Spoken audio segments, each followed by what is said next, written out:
Let's go on a trip along Havana Way. Havana, oh crap.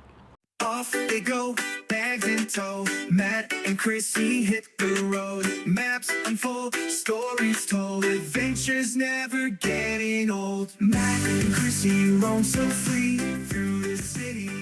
Hi guys, Chrissy from Couple of Sitters. This is episode 3 of the historic Milltown tour of Bathurst. So, let's get started.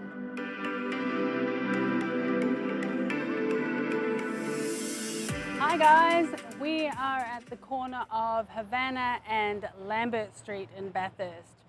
This building behind me is the original DJ Healey General Store, which was established by DJ Healey in 1879. DJ Healey was a prominent figure in this area, and he was an entrepreneur of the day. He had a butcher, a bakery, a hotel, and then he bought the general store, which was one of his most profitable businesses. This is a place where the community came to do their grocery shopping. They could buy furniture, clothing, as well as hardware.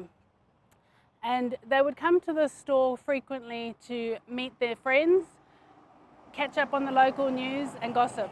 This establishment was run for many years and would employ many people around the district and became a real centre point for people to meet. It was owned by the family until 1960.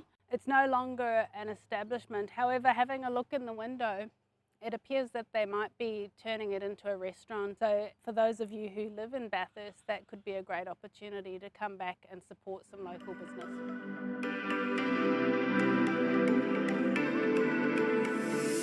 Hi, we're on the corner of Devonshire Lane and Lambert Street.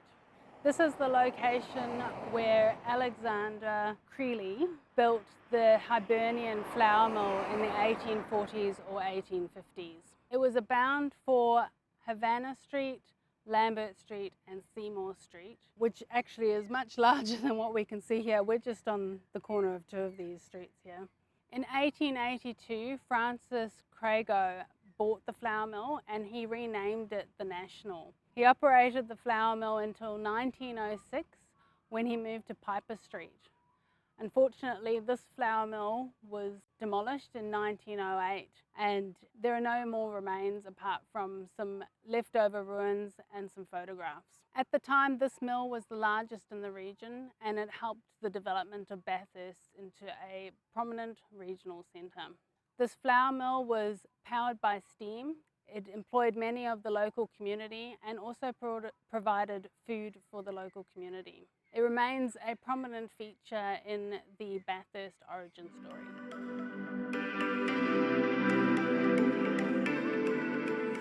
We are now on Havana Street outside of the Railway Hotel. This hotel was originally built in 1861 and named the Railway Inn or the Railway Hotel. It was one of the first places in Bathurst to offer accommodation to travellers and local workers who came into Bathurst by train to work in the city. In 1927, the hotel was rebuilt and named the Chifley Hotel after Ben Chifley, who was a Prime Minister of Australia, and he was born and raised in Bathurst. This hotel has changed hands several times over the years and is currently named the Railway Hotel. It is not only a historical landmark in Bathurst, but it also represents the culture and historical origins that Bathurst came to know back in the 1800s. This building has witnessed many important events and hosted many important people throughout its lifetime. And it is not only a place where people can come and stay the night, but it is also a cultural space where people can learn more about Bathurst and come to experience more of the local hospitality.